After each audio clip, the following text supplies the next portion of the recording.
What's up, everybody? Welcome back to Run It Up hangout today with my friend Danielle Andersen, also known as the Moon Girl. What's up?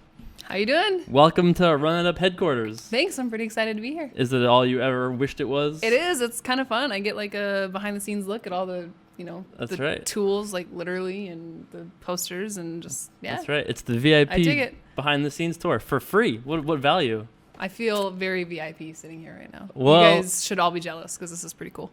Well, I felt very VIP because I think yesterday, we got to watch Bet-Raise Fold together, and I got the VIP behind-the-scenes tour. And if you guys aren't familiar, Danielle how did you get involved with Bet-Raise Fold? But it's a documentary about online poker. How did that come about to be a thing? It was actually really accidental. Ryan Furpo was the director, and he happened to come into 2+2 on a day that I had randomly posted a question in the forum. I'm sure you're always in 2+2, news, views, and gossip, right? Homepage, I'm right? actually not. It was like my first ever post in 2+2, but it was a random thing. I got locked out of my account on Full Tilt. I went in and I said, "Hey guys, does anybody have any advice for me? My name is D Moon Girl. I'm Danielle. I've played against a lot of you."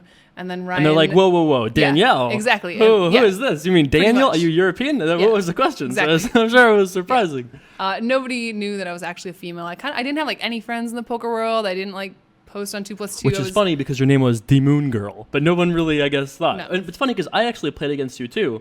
Yeah. Back in the day, from time to time. Yeah. Not too much. Yeah, but I vaguely remember the screen name. I Yeah. thought it was familiar. Yes. That's okay. But yeah, so you posted and then Furpo saw you and. Yeah, and it happened, the day that I posted happened to be the day that Furpo came in to announce the project that they were doing. And so he messaged me and he's like, "Hey, are you actually a female?"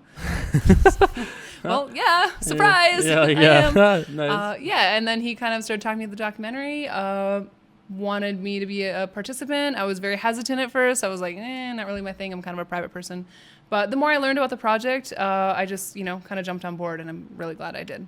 So for those of you that aren't familiar, why don't you tell your story a little bit about how you came into poker? Because you have a very unique story, actually, like one of the most unique stories of anyone that I've ever met as far as how you got involved with poker. If you could tell a little bit about that, that would be sweet. Yeah, my boyfriend in college, him and his buddies would play poker all the time, and they were always ignoring me because they were obsessed with poker. And so eventually, I decided if I was ever going to hang out with them again, I should probably learn how to play. Right. And so I started playing with them, and we'd put in like $1, and we were so broke, and we'd play sit and goes for 8 hours, and the winner would get like $4. Sick hourly rate exactly. there. But we would love it. We would play for nothing, Yeah. And I just started winning kind of frequently, and my boyfriend, who's now my husband he was my boyfriend at the time, he's now my husband. No, you were his opposite. He was your husband at the time, now he's your boyfriend. No, we went like in the correct order. Yeah, okay. He convinced me to put some money online. He was like, "You're really good at this. You have a talent. You should put money online." So this was like 2004. 2003, 2004-ish. Okay. And I thought that was the worst idea ever. I was like, no, everybody who plays online poker is a degenerate gambler. Why would I ever want to do that?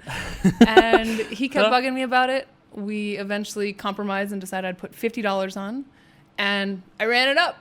Boom. Nice. Somehow I faded every ounce of variance there is in the world, and I didn't go bust. And so, and then it kind of like progressed.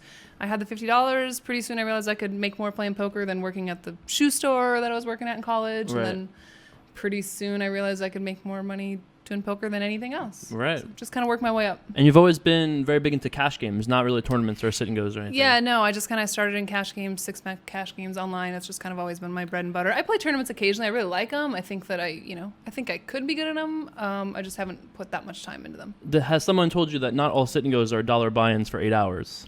There are better forms of tournament poker than that.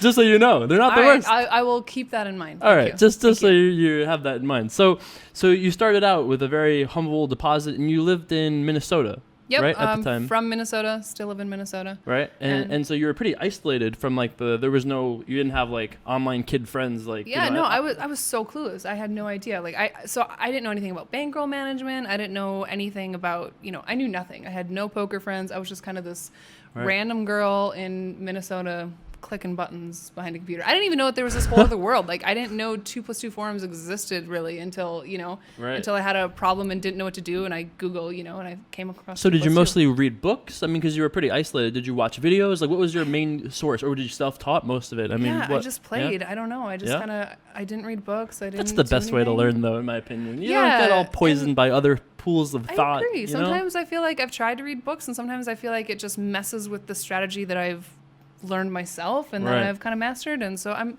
I don't know. I guess I advocate if people are really starting, there are some things I could have learned through books instead of, learning the hard way, but it worked for me. Yeah, that definitely makes sense. So you played online, obviously, very consistently up through Black Friday. But before we get into all that stuff that happened, you played pretty high stakes. You were playing 25-50 and maybe even bigger sometimes. I mean, I was a regular in the 25-56 max. Those were not easy towards the end. Even towards the end, those were not the softest marshmallow pits in the marshmallow kingdom, so I think that at the time, I didn't really even realize that would be a big deal, because I just kind of slowly grind my way up, and it was like, okay, now I'm going to go to 1-2, and then I did well there, and I'll go to 2-4, and take a shot at 5-10. Right. It just kind of slowly worked its way up till pretty soon I was like, oh, this is 25-50 game, I can beat this, and then I stayed there for a while, and I guess now looking back, I see that was, it's kind of more of an anomaly. But at the time, it just kind of felt like, well, I'm winning, so what's the big deal? Right.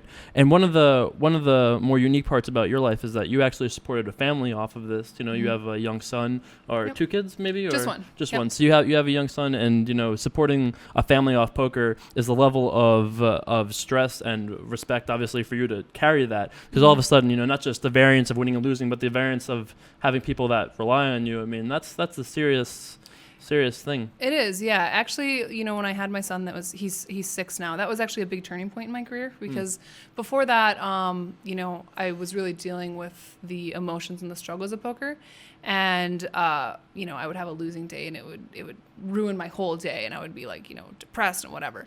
And when I got pregnant with him, I kind of just had to shut those emotions off, and it just became more of okay, I need to get serious about this and get things under control. And yeah, so a light switch kind of flipped. Did you play a lot of poker while you were pregnant?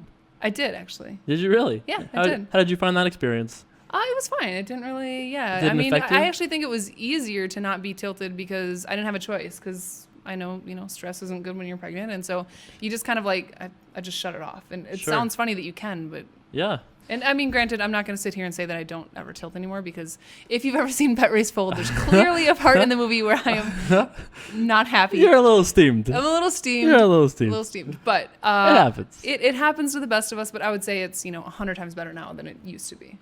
So obviously Black Friday really impacted you because you were living in Minnesota. There's no card rooms or nearby, or at least I'm not. Unfortunately, No Limit is illegal in the state of Minnesota. So unfortunately, really had no live options around there. So what have you done in the last few years to kind of counteract that loss of being able to play online? Yeah, well, I have been playing. I go to LA Commerce, play live there for 7 to 10 days. Come home. There's couple games in Minnesota that I can get in every once in a while, but just kind of been trying to make things work until I can either get back online, really. Right. No, it must have been very, very difficult, obviously, especially for me as a single independent person, it was oh God. And I mean, that obviously for lots of us that were in poker, I mean, that was a very scary, unknown time. I mean, it must have been really hard when you have a family on your back and you're well, it's decision time. Can't really move to Tijuana with the rest of the guys. I mean, right. Yeah. No, it was horrifying. I mean, I can't even talking about it was so devastating, because it was not only did they take away money that I had, but they took away my opportunity to make a livelihood and to support my family. And it was kind of well, what am I going to do now? My husband has a job, he's a teacher. We were surrounded by family, had always lived in Minnesota. I wasn't just going to pick up and move to Canada and hope that things worked out there. I was just kind of stuck between a rock and a hard place. But so now at this point in your poker career, you've obviously been playing cash for a while. You've been playing live cash for a while. Mm-hmm. Do you look forward to the next set of years? Do you have poker goals or poker ambitions at all? Do you want to get more in the tournament scene, or how do you approach poker generally? I really want to get back to playing online. Online is where I started. It's my true love. I love online poker. I think I'm better at online than I am live. Why do you think that is? I don't know. It was a very different transition to. It was harder transition than I thought it was going to be, going from online to live. I guess live. I feel like as weird as this may sound, I don't get as many reads on people. I think I'm distracted by like other things. Like when I'm online, I just kind of feel like I'm in a groove, and I don't know exactly what it is I pick up on, but I feel like I can classify people as players easier than I can live. That being said, you know, obviously it's rather well known that the average live player is not going to be as strong of a player as online. So I think it, you know, kind of evens itself out, but I still prefer online. What has the live transition been like for you as one of the few women that is actually like a good winning regular or at least player in those games? Has there been anything for you as particularly from a female standpoint?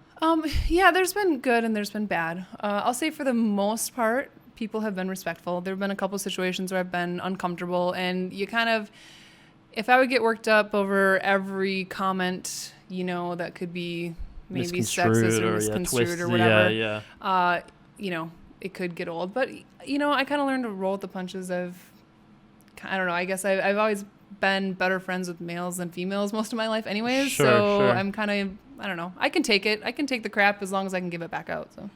Yeah, that's interesting. Like I obviously was I kind of felt like I was almost joining your boat a couple of years ago, if not a worse boat than I was expecting, you know, when I came out a few years ago. But I felt like, although there's been a couple situations where I've been like, all right, this guy like this guy is like definitely trying to push buttons here, but for the most part I feel like the poker world generally has at least grown up to the point where face to face in person most people are pretty respectful and tolerant of you know, that's 2014 people, you know? It's actually been better than I thought it was going to be. I thought I would get a lot more harassment. Like I said, there have been times when I'm like, okay, that's crossing the line and you're an asshole. Right. But most guys that are at the table, they seem to think it's cool and they're supportive. And I heard a story, I don't know if it's true, but I heard a story that you had, yeah, we're going to start with this. I heard a story that you had played some sort of like three-handed poker game with Phil Ivey at some point in your life. Is that a true thing?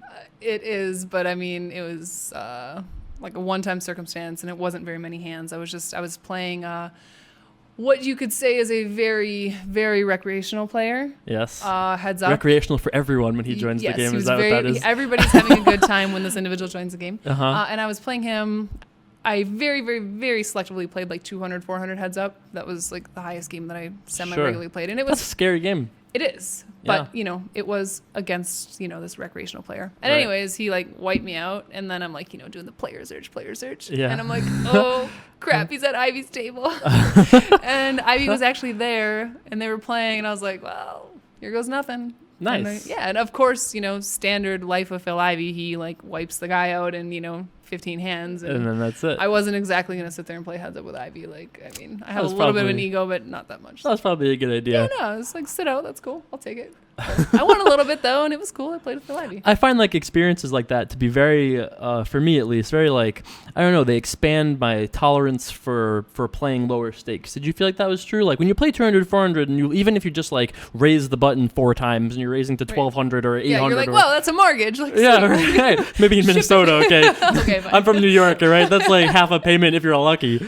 But yeah, so I always felt like that almost like expanded your tolerance for variance a little bit, because once you play those high stakes games, you know, I always felt like win or lose, that experience will always help you when you go back and play a little bit smaller. Yeah, I think you could definitely say that. It kind of helps keep the emotions in keel a little bit. Do you know how many hands about you've played Lifetime online? Oh gosh, I really don't. I've never been like a huge volume player, but I know my last like database that I had like 400,000, but I've had like numerous databases that have. So sure, you know, I don't know. I'm just gonna throw out like 1 million, but I'm just really throwing it out there. Could be anything. Sounds like a mil. 50 million hands. 350. Sure. So you're not really much of like a HUD stats type of player. player. I've always been like I usually like I can play like 3 tables pretty comfortably, but I have to like pay attention to what's going on, because I feel like you know there are some players they can like nano no-go style and they can like click, but I personally feel like you miss so much in that, and if you can do enough volume to like compensate for that, that's okay. But sure, I've always been somebody that I want to know if this guy just lost a huge pot, and I want to know how he played his flush draw the last time and what he did when he missed, and I just like to pay attention. Got to collect that information. Yeah, exactly. So I can play for a couple of hours and you can ask me and I can specifically tell you how somebody played a hand 2 hours ago. So I feel like for me that personally works better. What has it been like the last 6? I guess Bet Raise Fold came out in like the summer, right? So Yep, like June, July. June, yep. What has the reaction been like from the poker world, or even maybe outside the poker world, to your appearance in the film? For the most part, it's been really positive. People seem to really enjoy the film. I think it's like Bet Raise Fold, the good thing about it is it appeals to people who are really into poker, but there's also like a human element that appeals to people who maybe don't really care about poker. Or don't understand it. Yeah. So I think it's something that like poker players can show their, mom and their dad who maybe don't understand what they do. And they can maybe at least get like a little bit of insight and background into poker and into Black Friday and what happened. And they can also see, like I'm in the film and I'm not some degenerate gambler that's out there, spending $5,000 at the club every Saturday. That's every other Saturday for you, right? Yeah. I mean, granted, yeah. In Minnesota, in Minnesota, you could have the full club experience and you could like bring $100 bill and you're probably pretty good. Right. Okay. But no, I mean, like, there are people in the poker world who are responsible and who are, I'm not like a bad person. I think I'm a pretty good person. I'm We'll be the judge of that. Yeah, I mean, the I guess Runitup you guys, Legion will be the judge. All right. But yeah, I mean, obviously it's a little bit of like it's got to have been a weird experience to be, like I think your role in the film is more important than almost any single other person's, because for a person that doesn't understand poker, no one would see you and be like, that girl's a professional poker player. Right, definitely. Unless they're a professional poker player and somehow have some amazing reading ability. Yeah. But so I think your role in there kind of tells the story of poker being a little bit more diverse than maybe the average person had perceived it. Was there anything specific from outside the poker world that people saw and reached out or related to you? Anything like any other stories of people that were kind of isolated as you were, that were hurt by Black Friday? Yeah, definitely. I think especially the people who, are raising families, I got a lot of feedback from people who said like, hey, thanks for kind of putting our side of the story out, because, Sure. In poker media, quite frankly, the, dad that plays poker, to supplement his income, they're not going to get the attention and they're not going to get the representation. So I think representing the family role, I got a lot of positive feedback from people on that. So that was nice. And also, obviously, being a female, there's not a lot of females that are represented in poker, and the ones that oftentimes are represented, how do I want to say this? Sometimes they're represented based on other assets other than just what they've done. And me, like, I started from the bottom up and I, built my way up without anybody knowing who I was or what I look like. For all they know, I'm a, Right. Yeah, 700-pound guy sitting in my underwear every day, Right. So called D Moon Girl. Yeah, you never know. Yeah, you never know. So besides being a soul crusher around the internet and maybe other places as well, what other things you like to do to fill your time with, joy and or pleasure? Well, I mean, I've got a little guy, so that keeps me busy. He's, Of course. 6, running around. He's in kindergarten. Right. I like to travel. I coach softball. I'm a softball coach. We're like 2-time defending state champions. That's a pretty big brag. Yeah, that's it. That's pretty exciting. Nice. I don't know. I'm like an active person. I like to get out and do things. I saw your recent video blog where you were talking about your travels with Gus Hansen and a bunch of other Isildur. You played nurse on Isildur. Yes. What was that like? It was awesome. You guys, I don't know. I don't have like my, you've got like your runner-up warriors, and I'm a little jealous, quite frankly, guys. So that's right. I know, maybe we can be like allies, and you don't have to like, maybe you could support his ally. We could forge an alliance. Yeah, so you guys should check out. Should we sign the a video treaty? blog? Could we? I'm in. Do you want to be like blood brothers? I'm in. I am definitely in for blood brothership. That sounds great. Awesome. That's intense. That's We're very bringing intense. blood too, guys. That's right. Who knew that we were going to draw blood? Yeah, next week will be the Run It Up Blood Brother sighting. You get excited about that. But how did that all come about, that you were just like around Europe with Gus Hansen and others? Well, I was able to go on a poker trip over there and got to meet and know Gus and Victor, who they're both crazy in their own respective ways. It's like crazy awesome though, right? Yeah, for sure, crazy awesome. But yeah, I got to party with them and it was cool. Where is such that? Ballers? It's craziness. If you want to find that video blog, where can people find this? You should. My YouTube name is D Moon Girl, so you should look it up. YouTube.com/DMoonGirl if you want to check I believe that out. I even got an elusive like. I did. From you. I did give the elusive thumbs up from me. I'm not gonna lie, that was pretty exciting. I'm very conservative with those. I'm not a liking slut I know that you have to earn it. Yeah. I get that. So big time. Big deal. So where is the next video blog? I think there's only been one. I've been There has subscribed only been and waiting. one. I know, but don't worry. There is more coming. It is in the works. It will not be too long, and I'm very, very excited about it. Well, I'm looking forward to that. So I've, in the past few hangouts, I've been challenging our guests to Rock'em Sock'em Robots, and I'm currently undefeated against Lucky Chewy and Dan Smith. All right. So I'd love you to be the third contestant on. I just want you to know that I am undefeated in my professional boxing career. I have technically 3 fights. Wow. Big stakes. If you consider professional boxing to be in a bar when I'm 21 and they offered me $100 to fight a girl,